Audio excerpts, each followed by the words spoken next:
بسم الله الرحمن الرحيم كسو دواada channelkeeni ka faa'iido aqoon casharkeeni page 3 accounting ayaan wadnay on taana casharkiisii koowaad ka diyaar garay sida company-ga loo sameeyo company-ga sidii loo sameeyo casharkiisii koowaad waan soo qaadanay casharkiisii labaad ayaan maanta galaynaa oo aan ku qaadanayno sida company-ga casharkiisii labaad laba qaybood buu u baahan yahay laba siyaabood buu u baahan yahay labadaas siyaabood oo instructional loo raacayo amba company sii jiray oo datadiisii informationkiisii wixiisba sii yaalo ayaa doonaysa inaad ku bilowdid kuwii page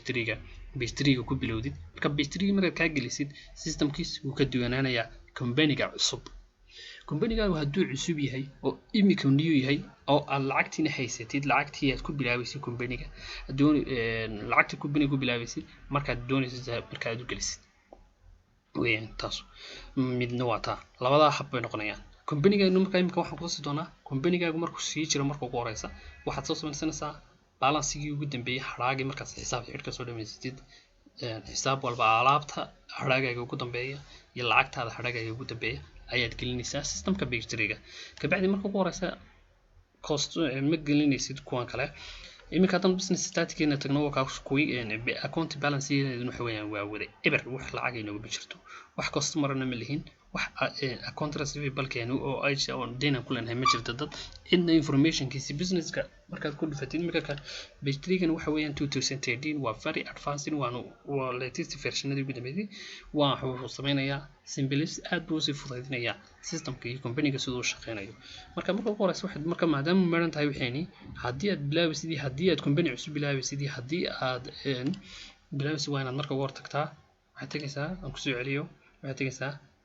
list baad dooranaysaa halka list sare ku qoran tahay hal mar baad kala garanaysaa waxaad ka dooranaysaa qaybta la yiraahdo charting of accounting ama ledger accounting oo la yiraahdo charting of accounting saa marka uu kala garaysid wuxuu ku soo dhigay table-ka wuxuu ku tusayaa accountinadii aan samaysan automatic inoogu sameeyay kun rin inoogu sameeyay company sii jiran accountinadiisa noo sii sameeyay dhammaan ay noo soo diray laakiin wax lacag inoogu ma jirto balance-giisuna waa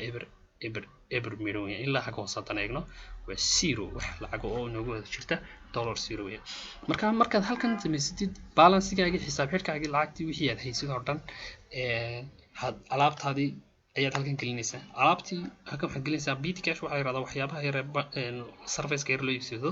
ee company-ga dhexdiisa ku shaqeeya shaaha iyo waxyaabaha yar kharashka loogu talagalay ee bitcash la yiraahdaa marka lacagta kharashka loogu talagalay haddii aad $100 ugu talagashay $100 baad gelinaysaa haddii $500 bishiiba marba la xisaabiya ama 12 kolba company-ga policy-giisa ay ku xirantay company-ga policy-giisa uu dejistay ay ku xirantay marka haddii bil la xisaabiyo bishiisa aad gelinaysaa haddii $500 la isticmaalay bishii shaaha balashka waxyaabaha yaryar company-ga service-ka uu fududinayo employee-giiska ay weeyaan ee uu company-gu qabo ayaa bitcash la yiraahdo kharashkeega waana cash lacag la dhigayo kulba halka kharashka laga bixinayo cash of 100 oo lacagta taala ee company-ga gacanta uu ku hayo ee uu hantida haystaa sad accounting ku waan sameynaa wax weeyaan sadkaaga accounting-ga lacagta kugu jirtay cash-ka aad ku haysatay sad waxaan ku dari doonaa banking accounting-ga iyo aan u bedelaynaa saving accounting-gana banking accounting-giisa ayaan ku bedelaynaa saving accounting-ga lacagta accounting-ga ku save garaysatana intay tahay baad gelinaysaa haddii oo markaas waxa weeyaan markaad company-gaagu uu cusub yahay oo aad lacagtii oo kaliya taad haysid ayaad lacagta halkan gelinaysaa lacagta waxaad gelinaysaa cash on hand marka iyo lacagta bankiga ku taala labadaas ayaad gelinaysaa labada markaad gelisid company-gaaga waad save garaysanaysaa kan waa marka uu company-gaagu maxay yahay company-gaagu haddii uu yahay weeyaan company cusub oo imika bilaabanaya company-gaagu cusub markuu noqdo imika bilaabanaya weeyaan haddii uu company-gaagu sii jirana haraagii dhammaan accounting-nadan oo dhan haraagooda lacagta qiimihii balance-gii ugu dambeeyay ayaad bartan gelinaysaa mid walba waad gelinaysaa sida loo gelinayo waan ku tusaynaa imika ku tusaya markaad gelinaysaa imika set accounting-gaas imika cash on hand-gaas aad doonaysaa inaad lacag gelisid waxaad ku dhufanaysaa cash on hand saad ugu dhufanaysaa horta intaan cash on hand-ga gelin waxaan doonaynaa inaan sameyno aan ku soo darno dahabshiil bankiga lacagta inoo taala ama bankiga aad isticmaashid ku doonaba ha ahaadee adiga oo taabanaya halkaas bartaayaraas baad saa u click garaynaysaa markaad saa u click garaysid si aad ula socotid wax kasta aan soo gelino markaan doonayno inaan ku darno horta aan edit gareyno waa inaad accountinada aan u baahnayn kuwa aan u baahnayn waad iska edit gareysanaysaa waxaad ku darsanaysaa waxyaabo aad u baahantahay imika halka waxaan uga baahanahay bangiga inaan ku darsano marka payroll checking accounting inagu wax la yiraahdo ma lihin marka payroll checking accounting ma lihin marka waxaan doonaynaa inaan ka edit gareyno oo aynu bedelno sidaad ku edit gareynaysaa waxaad qabanaysaa marka saa waxay leed gareysid new ayaan ku dhufanayaa marka new ku dhufto ku dhufto waxaan sameynayaa kala new-ga marka saa u taabto wuxuu soo dhigayaa pop-up-ka qaybta kale soo saaraya qaybta markay soo saaro account-gan doonaya inay edit gareeyo maxaa la yiraahdaa 1038 numberkiisa ayaan gelinaya halka 103 laba zero gaas aan gelinaya kabacdi enter ayaan siinaya wuxuu soo qorayaa magaciisa baa laga soo qoraya kabacdi magaciisa aan iska tirtirayaa waxaan ku qoranayaa Dahabshiil Bank baan ku qoranayaa Amal Bank Dahabshiil Bank baan ku qoranayaa account Dahabshiil Bank account ma ku qoran waa cash lacag cash way taalo weeyaan oo diyaar kabacdi lacagti halkaas markaan dhamaystir waxaan ku dhufanayaa accounting beginning balance gaasaan ku dhufanayaa miyaan ku mudafita gareeya oo waan kuugu bedelaa buu leeyahay yes baad oranaysaa markaas yes tiraahdiid wuxuu qoranayaa goormaan gelinaynaa hadaba beginning balance-geega bishu maanta waa bishii 6/15-keegii marka maanta bishii 6 2019 sanadka doonaysid bisha ugu horeysa doonaysid inaad gelisid information datadaada ayaad gelinaysaa marka taas aan dooranay bishii 6/19-keegii okay baan siinayaa marka uu ku wada furaya accountinadii oo dhan ku furaya BT cash waxay intaad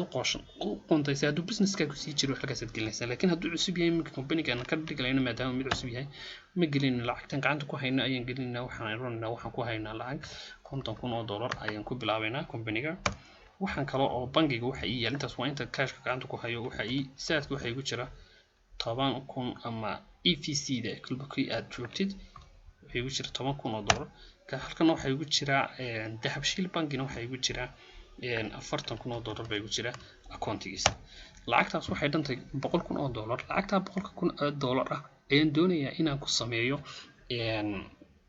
company aan ku bilaabo marka company saa ugu bilaabayo qaybtan kale hadaan ka dhigano imika special accountigaas ma jiray inaga ma lihin kana doonaya hadana inaan bedelno markaan doono save gareynaysa horta inta markaas aad tiraahdo waxa sameynaysaa okay ayaad sameynaysaa kabacdina waad ku dhufanaysaa okay ayaad ku dhufanaysaa